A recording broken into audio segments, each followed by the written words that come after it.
Tiniyak naman ng mga senador na bibigyan nila ng prioridad sa 16th Congress sa mga panukalang batas na ibayong magsusulong ng ekonomiya ng Pilipinas. Ang buong report mula kay George Bandola. Nangako si Senator Franklin Drilon na isusulong ng ika-16 na Kongreso mga panukalang batas na magpapalakas ng pagnenegosyo sa bansa para masolusyonan ang kakulangan ng trabaho at mabawasan ang bilang ng mga mahihirap. Sa pag-aaral ni Drilon, kakailanganin ng Kongreso ng 2 taon para matupad ang mga hangaring ito alinsunod sa plataforma ng Administrasyong Aquino.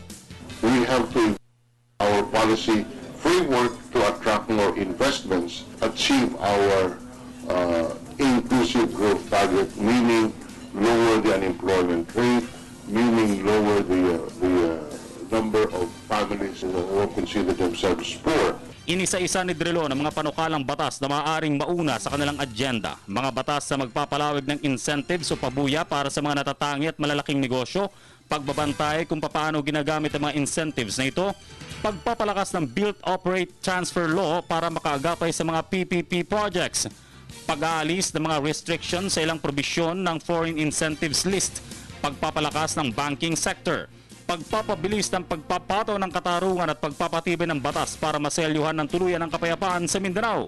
Wala naman sa prioridad ng Senado ang charter change dahil ayaw din itong isulong ng ehekutibo.